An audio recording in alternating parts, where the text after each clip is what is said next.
What's up? Once again, yours truly, Michael Ferrera in Style Your Life. And in this episode, you are in for an absolute treat. We'll be talking about fitness and health and how to take your game to another level, regardless of what stage you are and where you are in styling your life. If you're traveling a lot, if you're always in the office, if you have a family, how you can incorporate fitness to make it a habit. We got Tim Lou Fitness here that is going to share with some valuable insight on how you can take your game to another level by creating fitness to be a habit. You'll also be learning about how to eat right, how to incorporate that fantastic fatty food that we call bacon, and how we can actually use it to be to our advantage and will not feel guilty by having a slice of bacon every now and again. You're absolutely going to enjoy this episode. So without further ado, let's get into the session right now with Tim Lou.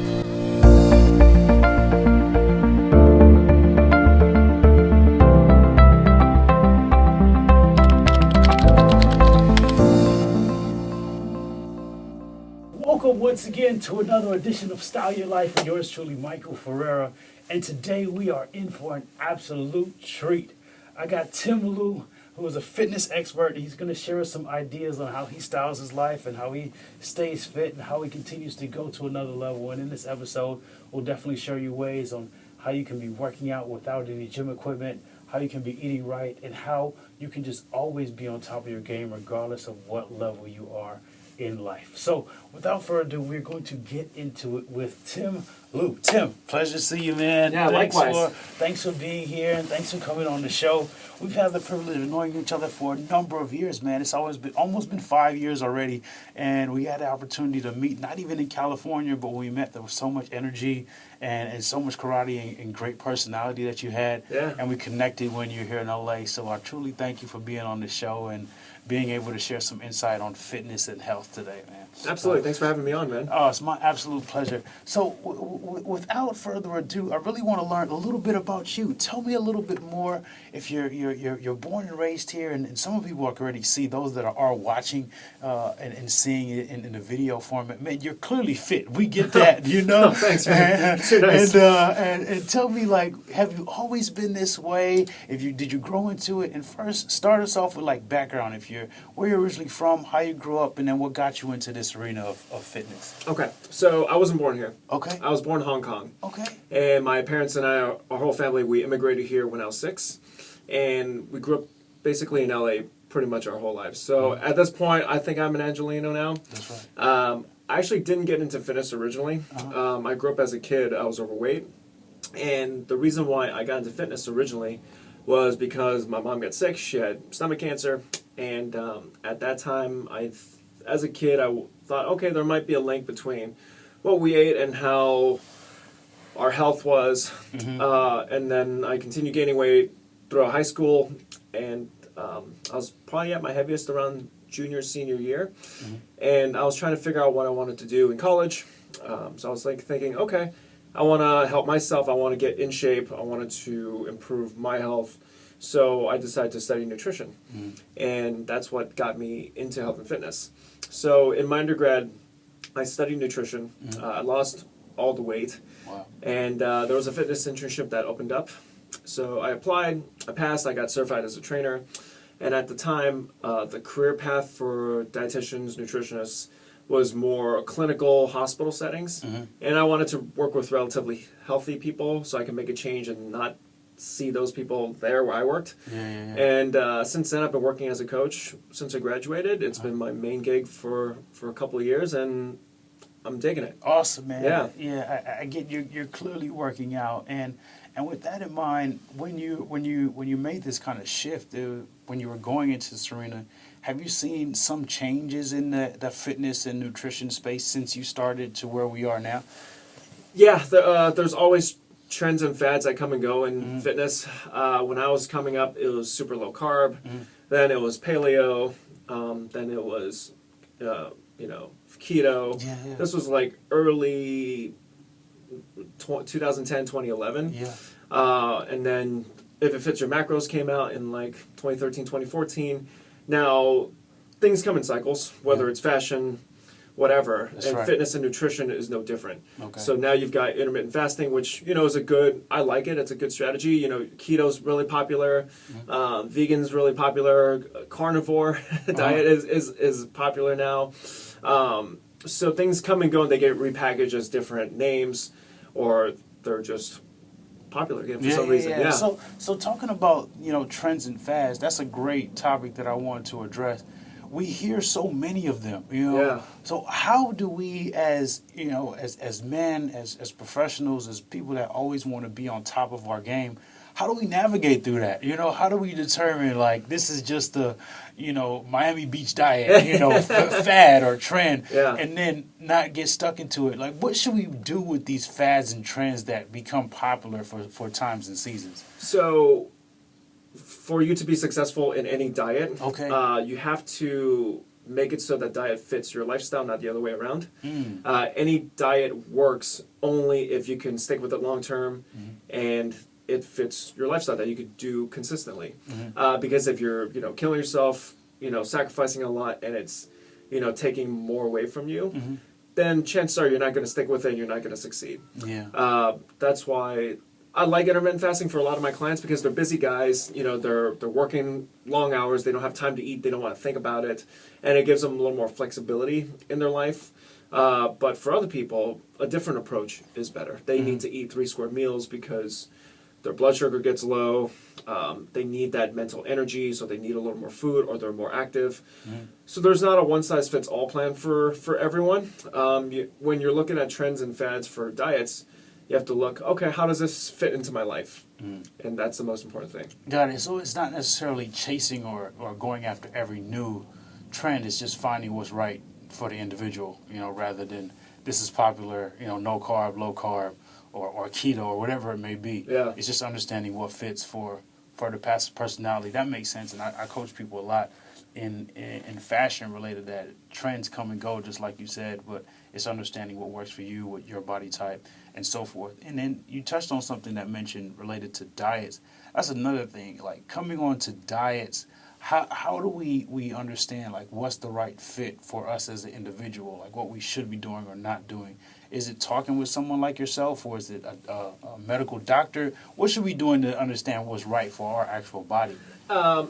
Well, talking to a professional would be a good first step. That way you want to have like an unbiased party analyzing, hey, what are you currently eating? How do you feel?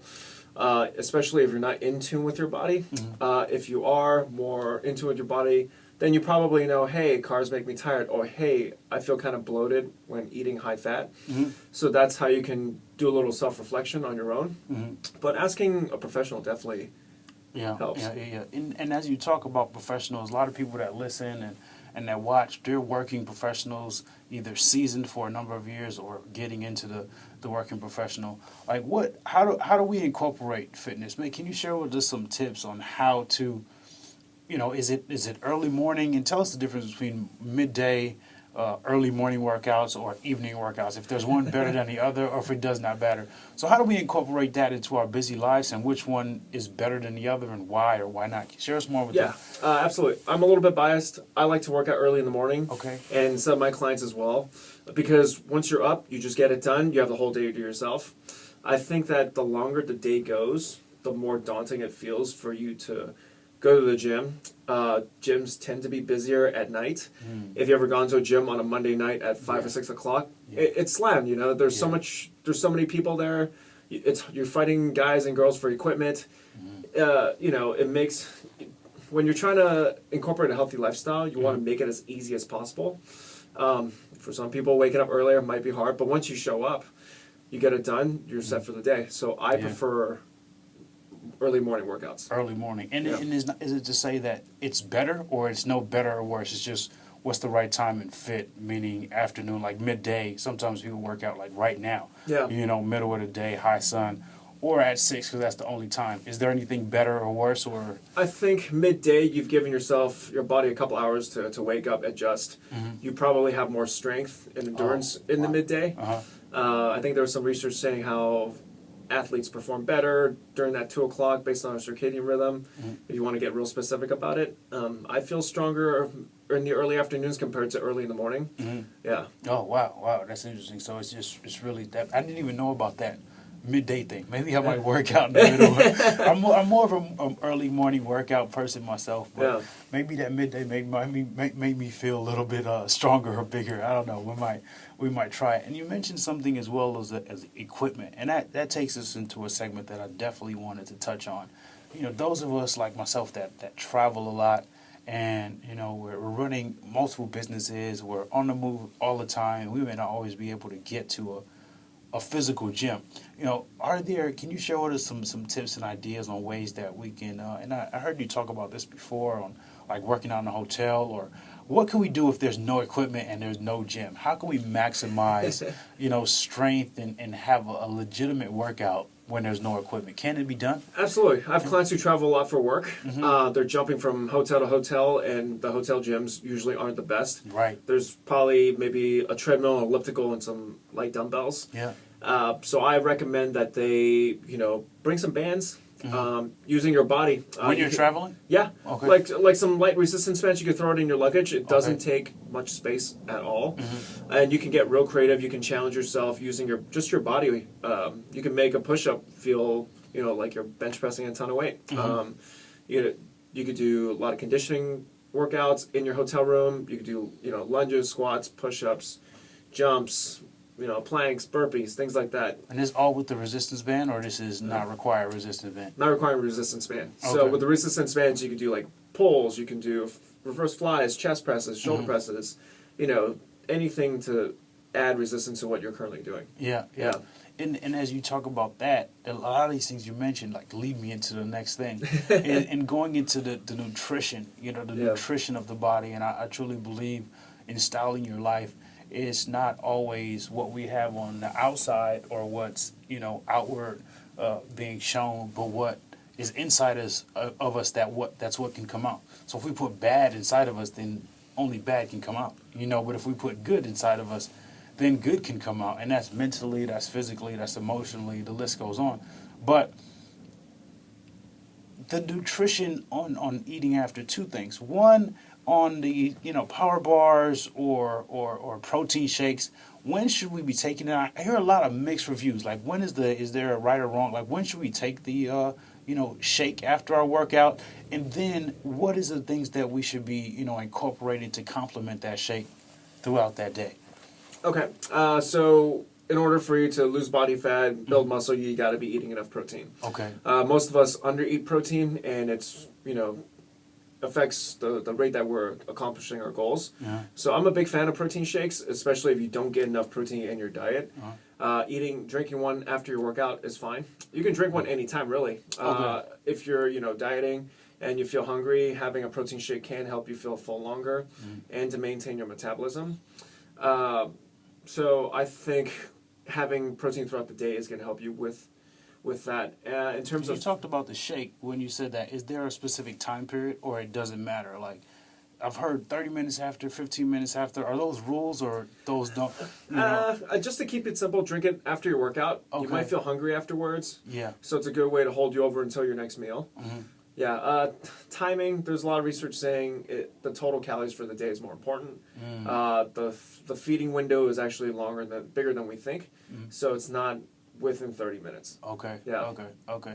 And then complementing that, the nutrition that needs to come with it. Is it regularly eating, or for someone that's trying? Let's do two scenarios so we could address individuals in both capacities. Someone that wants to lose and be leaner, more fit, and more muscular. What is it, the steps that they should be taking? And secondly, just the opposite, because we always hear, lose weight, Sure. burn calories, burn fat. Yeah. But there are the guys, like me and some other colleagues they're slimmer, and they don't mind gaining a little. What are the two differences there, and what steps should be taken to accomplish the goal on either realm? Okay, so we'll go with the fat loss people first. Uh-huh. When you're trying to lose weight, you got to be eating less calories than you burn. Mm. So for most of my clients, I have them focus on, with each of their meals, a serving size of vegetables, green veggies, and a serving size of protein. Serving size, if you don't know your measurements, about the size of your palm. Okay. For women, it's about the size. For guys, it's about 2 palms, give or take. For guys who are trying to gain weight, they need more calories. So yes, you still need to focus on your protein and your veggies, but in order to build muscle, you need carbs. It's very hard to gain muscle without carbs. That's why I'm not a big fan of the keto, especially keto diet if you are trying to gain muscle, because you're just handicapping yourself that way. So what you need to do is include another serving size of carbs, whether it's rice, potatoes, sweet potatoes, beans, whatever, anything that's starchy. That way you get your calories in and you're bumping up that muscle gain. Wow. And even any type of potatoes doesn't really matter. No. Regular potato or sweet potato, all of it is game. Yeah, all fair game, man. Wow. Yeah. That's so interesting. So moving on from the fitness stuff and getting more into the styling, the lifestyle. Yeah. How do we transition outside of the gym? Carrying on through our day. Most of us as entrepreneurs and working professionals, we have the invites to dinners and galas and balls and alcohol. Alcohol's easy. I'm not an alcohol drinker, so it's easy for me. But what should we be doing with the wine, alcohol? Because many times those are those hampering to us, and how do we navigate through saying no to another glass of wine or saying no to another night out with friends, or the list goes on for leisure and fun food. How do we incorporate that fun food? The fun food. Okay. Yeah. So I have clients who go to events all the time. They're schmoozing clients. They have dinners, parties, whatever.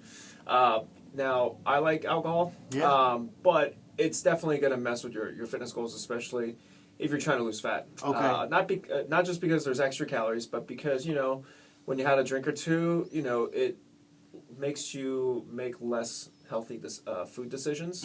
And drunk food is a thing for a lot of people.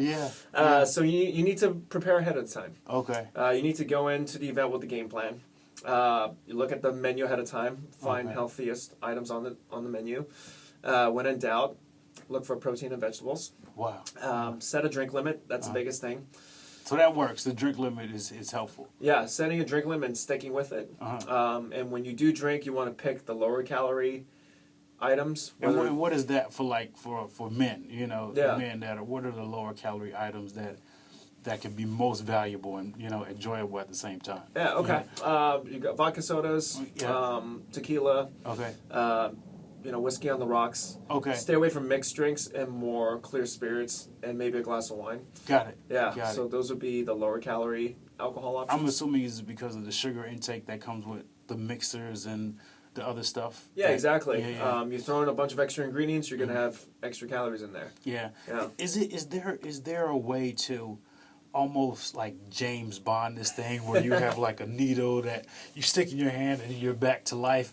Is there a trick or a way to next day, okay, I had 2 or 3 drinks, wipe it all out the next day? Is there a trick to do that? And if so, how do we do it? Okay, hangover prevention, or just okay, I know I took these extra calories. How do I get rid of them? Oh.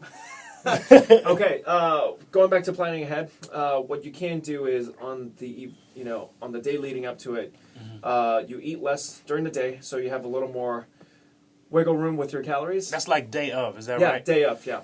And then what you can do is you can eat a small meal before you go to your event. Okay. So then that way you're not as hungry going in, you don't overeat, and you're not a little too tipsy once you've had your drink or two. That way you're minimizing the damage, as they say, for the next morning. The next morning you can also load up on vitamins as well. Whenever we drink, we lose certain vitamins like B vitamins. Oh, really? Yeah. So there's I didn't even know that. Yeah, there's a lot more hangover prevention companies coming out with electrolyte drinks. I've tried a couple of them.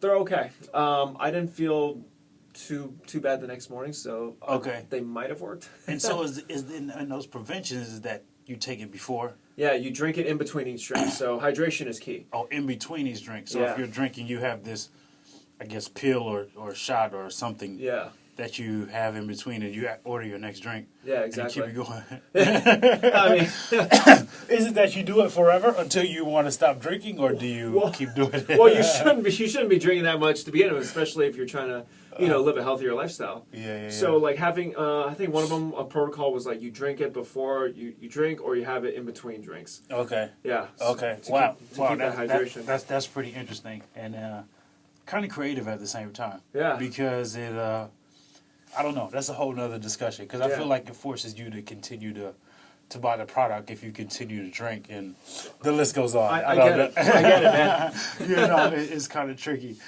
So now bringing outside of the gym, outside of like the leisure and the fun zone, what are we doing to like, to show it off in a subtle way? Like, how do we do it?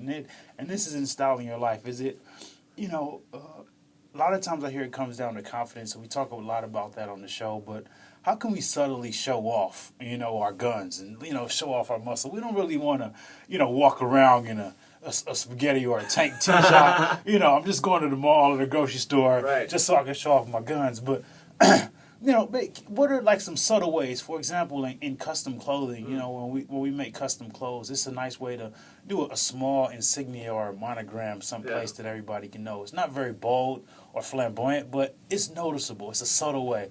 Adding a monogram to the cufflinks those are like the subtle ways. Are there any ways that we could do it, in fitness? Like, is it wearing tighter clothes? What are some ways that we could kind of show off that we work out a little bit without being too flamboyant? Right. I get it. So I have some clients that, as they continue to lose weight, they have to buy a brand new wardrobe. So, sizing down, having more fitted clothes to show off your physique. Yeah. Because, we buy clothes to express our personalities, our body and everything like that. The opposite is true. We build our physique to amplify how we look in our clothes. So by wearing, a slimmer cut, so you have a nice, silhouette, more of a V taper. Yeah. You could, tuck your shirt in to show a nice proportion. You can wear clothes to where everything is more subtle and have one item that kind of stands out more, whether it's a color that pops or something that draws attention to you subtly. No, that's cool. I like what you talked about. Like tucking your shirt in, like that's a good one. Yeah. It's so simple. It's so simple, but doing that, it automatically just shows trimmer. Versus having the shirt out. Outside of the fitness, the fun arena, tell me a little bit more about personal lifestyle. Tell me the stuff that you like to do to style your life. Like, what is it you do to style your life? Me personally, like, I like to just be outside, like to be on rooftops. What are some things that you personally do to style and create your own life to make you you? Yeah, because, I don't want to be defined as a gym guy that just lives in a gym all the time. Right. To me, that's boring. That's right. I want to live, an entertaining and exciting life. I always look at fun things to do around LA. There's always stuff happening every day, every week. I like going to new restaurants. I like going wine tasting. Cool. I like, the beach is cool every now and then. I like to travel a lot. Trying to collect more stamps on my passport. That's right. Yeah. That's right. I used to compete in a karaoke league here in LA. Really? Yeah. There's a such thing. That is a thing. There's a such thing. Shout out to LA Karaoke for that one. Oh wow. Yeah. This is a full thing. And do you still do that? I'm taking a break, Okay. but it happens almost every season. The guys are trying to expand it to different parts in LA, so Wow, man, stay tuned for that. That sounds exciting. So, I think. Tell me about this. This opens a whole nother. Tell me about this. What happens? Tell me about this karaoke league. Is that what it's called? Yeah. Karaoke league. What happens? It's a competitive league. So you're in teams of 8. Every week you battle another team. There's a theme for the week. It could be 90s. It could be R&B. It could be classic rock. It could be whatever it is. That's right. Yeah, so you have 2 solo battles and a group number. So you just battle another team, and then the audience votes on the app. People really get into it with like props, costumes. They dance. Really? It can get a little wild sometimes. And this is to say that as you would a basketball game or a football game, do you know the other person that you're competing, other team. Yeah, you know the team you're facing. You know the team that you're facing, and do you have like real? They've done this before, and then you can see what they do. And is it like that, or what happens? Like you don't know who your opponent is going in, but you know the team that you're facing off against. Okay, Yeah. okay. And so is it possible that I guess you could see their past performances? Probably, yeah. You probably can see their past performances and then decide, hey, this person gets wild. Hey, That's this right. person's a really good singer, not so much a performer. You and know, then, you could decide, oh, we need to really like amp it up a little bit. You strategize. Wow, that's so cool. So that's like a new thing that I'm now interested in, like the karaoke. Oh, are you league. are you a singer, Mike? I'm not a singer, but I love to do like wild, crazy things that people wouldn't expect. I'm not a karaoke fan, but It's okay. I like to.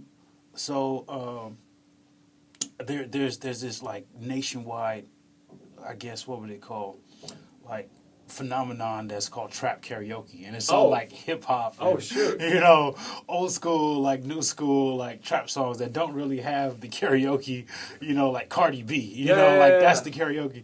And I did one of those. Oh, did you? Know, I Nice. did one live. So that even throughout the events, they have, random pop ups that you know, they pick somebody out of the office that was out of the audience that wasn't planned, and I randomly did one.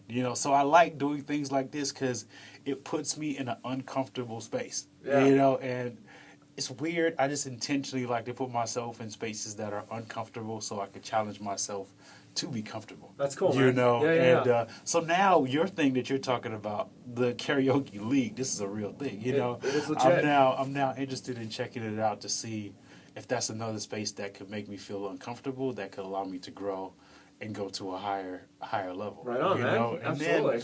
then, speaking of comfortability and higher level, that brings me kind of more to the fitness discussion. Like, how do we get to the levels of, do we always need to have a workout partner? Can we do it by ourselves? And how do we get to the next level? Because many times we may feel we're doing well, but we may plateau, and we may get comfortable of, okay, I could do 2 plates or 1 plate max or whatever it is. Yeah. How do we get out of that comfort zone to do something more and go to a higher level without hurting ourselves? Right. Injury prevention, that's the biggest thing. Because guys get hurt and they get discouraged, they lose progress. For older guys, they don't need to be lifting super heavy because it just beats up their joints. There are certain, strength standards that we in the fitness industry talk about meeting like, benching at least your body weight, squatting twice your body weight, things like that. Those are cool, good goals to reach for. You can also do, speaking of things that make you uncomfortable, you can sign up for like obstacle run, like Spartan races, Tough Mudders, things like that. That'll challenge you physically, and it gives you something to work towards because you need a good level of fitness to get through these races. So that could be a thing. I think one thing about those, bringing about like these, Spartan Fitness and the other goes on, Mud Runner, I think is a popular one. I often feel those contradict what you're doing in the gym to build weight because a lot of those are heavy cardio. Am I wrong to think that? And how do you understand if they complement or, contradict what you're already doing? Well, fitness isn't just strength. It's also what you do outside of the gym. We want, our hard work to translate to real world things.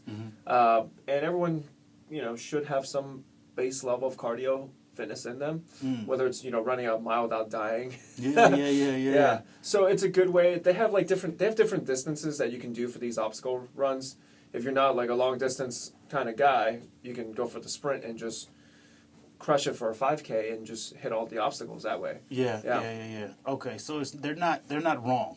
I don't think so. They're not wrong. It's just I guess choosing going back to choosing what's right. Yeah. Because I didn't even know that there was a short version. There's different distances. I didn't know there was a short version. I thought you just got this 13-mile thing, bicycle, mud, climb, and there's different levels. Yeah. Have you ever done one of them before? I've done a couple. Okay. Which ones have you done, and which ones were your favorite? I did all 3 of the Spartan race, the trifecta. Wow. You do the sprint, the super, and the beast. And I did the whole Tough Mudder. And I've done a couple 5K mud runs here and there. Yeah. Wow. And do you intentionally train for them, or did you feel like yo, I'm fit enough. I'll just go do it. Yeah. Like stuff that I don't get to do in the gym, like climbing ropes, throwing a spear, things like that.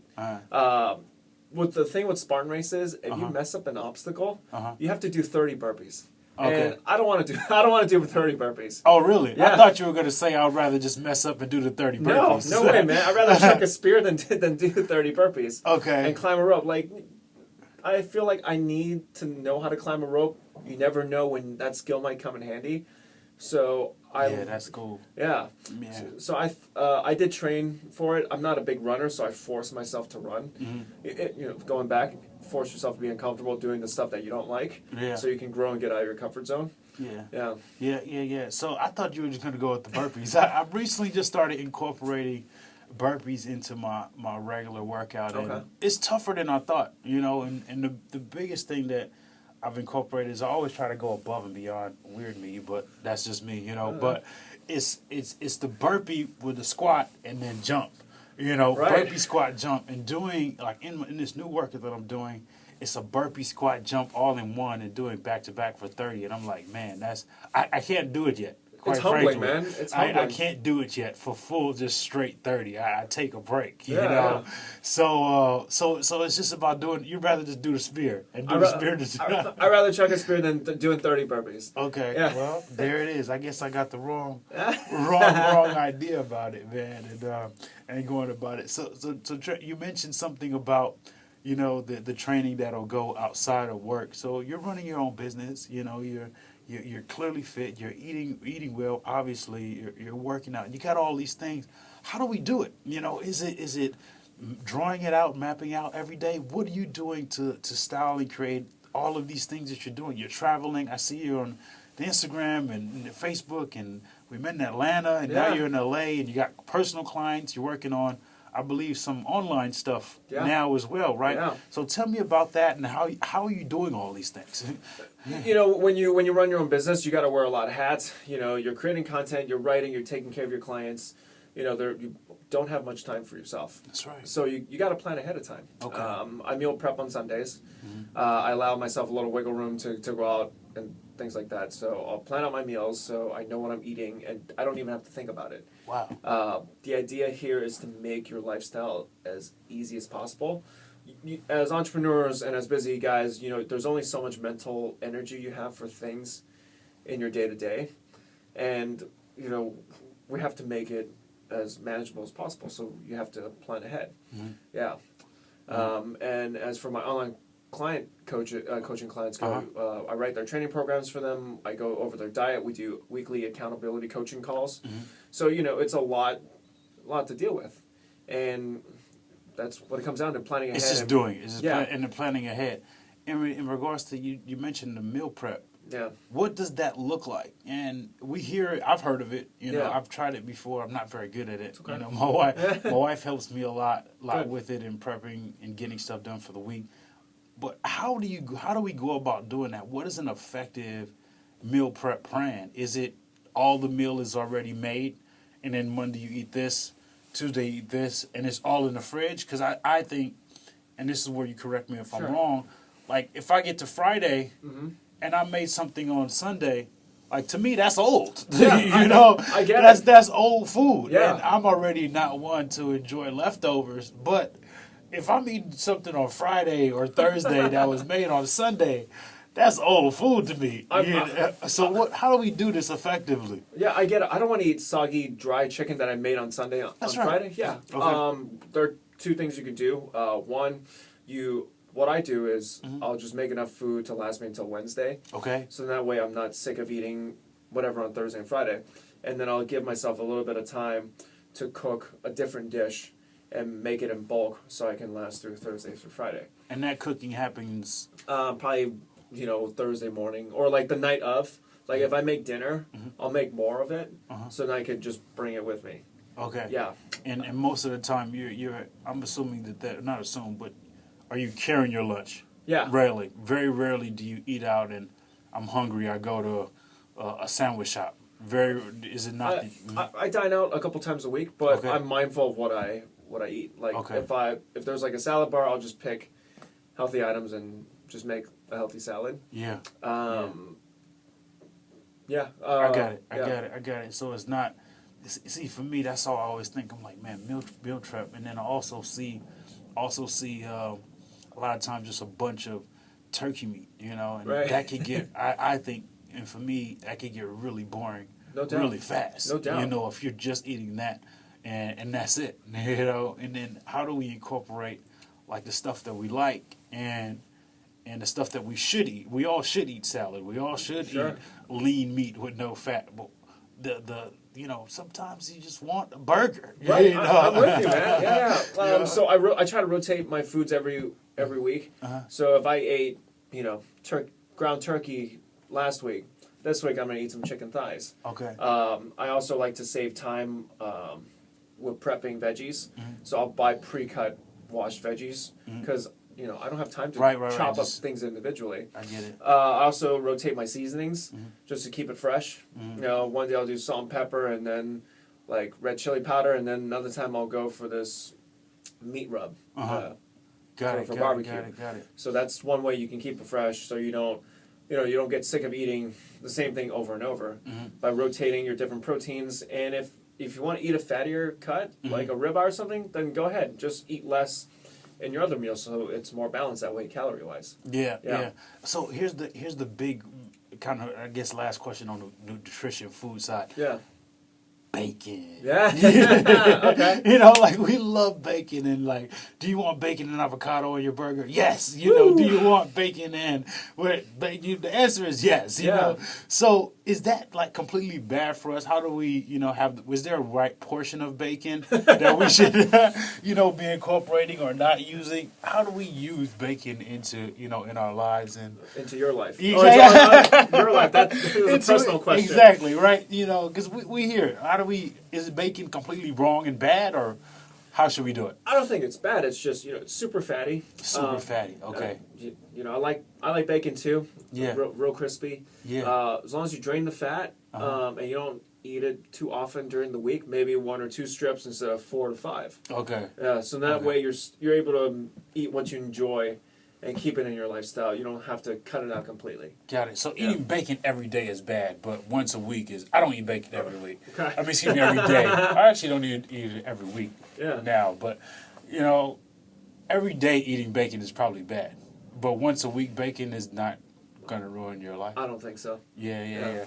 Thank you. Great. No, that's good. So in closing, I want to know, you talked about some valuable stuff. Can people find that, on your web? Do you blog about that, write about that, or is that just in your coaching? And then 2, how do they find that, and how do they find about coaching? How do we get information like that? Okay, so I have written a ton of articles on my website. Okay. So it's my name, timlufitness.com.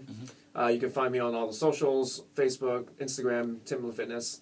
Go ahead and follow me, send me a message. I have a 5-day newsletter on my website. Okay. So if you subscribe to my newsletter, you get a 5-day course on how to build muscle, lose fat, and get in shape. Got it. And it seems like even if you do that, there are probably things in those articles and those writings that you could just do now. Yeah, exactly. It's not necessarily flying out from Chicago to LA to meet you. It's like you could just start implementing it, and if you want the next level, you talk something about it. Coaching. Tell me about your online coaching. How does that go, and is it also at the same web Tim Lu Fitness? How should we go about that? Yeah, so my coaching application form is on my website, so if you're interested, go ahead and fill it out or shoot me a message directly and we can chat. Yeah. The way my online coaching process works is we take a whole look at your lifestyle, we break it down, figure out what your goals are, and we put together a custom training plan that'll fit you, that you can follow.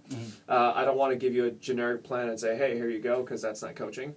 And then I'll write your training program. All the videos are going to be there for you, so you don't have to worry. Wow, all inside of your web or I have a training app. Yeah. I have a training app. So you have your whole program on my app, videos, sets, reps, weight, all that's taken care of for you. We do a diet breakdown. We go over what nutrition plan you need and what kind of habits you need to build so you can reach your goals. Wow. And then every week we do accountability coaching call. We go over, hey, what's working, what's not working, what are you struggling with? Here's some things that you can implement, easy stuff that, as us busy guys, we're overwhelmed, Yeah. So easy stuff that we can handle. to make. That's great, man. Cool. That's great. That's great. It's an absolute pleasure to have you, brother. Yeah, I personally learned some stuff, so I know that everyone else got some information out of it that you can use. So, as usual, if you enjoyed this episode, please like it, please subscribe, please share it with a friend. We'll have all of the show notes. We'll have a link to all of his bio and all the details in the show notes and all the above. But thank you, Tim. Yeah, it's an absolute pleasure, brother. Absolutely. And we'll see you soon. Stay fit. I don't have to tell you that. too. But as usual, 2 strips of bacon. That's right. 2 strips of bacon. And as usual, style your life with bacon. We'll see you soon. Peace. What a fantastic session that we just had with Tim Lou. Amazing, amazing content. I had the privilege of learning some information myself, as I always do. And as usual, just like you who are listening to this session, you want to know ways that you can style your life, how you can improve it and take it to another level and always be improving, which is one of the greatest aspects that I love about the show, Style Your Life. I get to learn insight and valuable tips that I can implement right now without having to go do anything drastic, change my whole lifestyle. I can implement the tools. Some of the biggest takeaways that I got is the bacon factor. Wow, can we add the bacon, the avocado to the burger, the burrito, whatever it is? And we just have to be mindful of how to do it. Tim gave us a great insight on how we can use bacon. It's not that bacon is completely bad or completely wrong. It's just making sure that we use it in moderation and understand that we need to not necessarily be using so much fat inside of that amazingly great tasting bacon, but using it the right way. Secondly, how we can go outside of the box, how we can make sure that we make fitness a habit, how we can know that even when we're traveling, even when we have a family or a gathering or whatever it is, how we can implement our fitness strategy right inside of our hotel room, maybe right outside the yard or in the courtroom or whatever it is, so you can always get your fitness in regardless of the situation. Lastly, one of my other biggest takeaways is how you can incorporate your fitness lifestyle into your regular life. Going out to parties and galas and dinners and wines and alcohol and wine and all of the other things that incorporate with being a working and active professional, those things come about. But one of the biggest things that Tim said is how you can prepare before you go to the event so that you can make the engagement successful, not only financially and professionally, but also for your fitness and health by not taking in too much alcohol and how to actually use it the appropriate way to make you successful. So please check out the content and information below. Check out the show notes in regards to Tim Lou Fitness. Has some amazing, amazing information. There's so much more where this came from. I had a great honor and privilege sitting with Tim, and I look forward to seeing him again soon. As usual, style your life. You can have everything in your life that you want, as long as you truly believe it.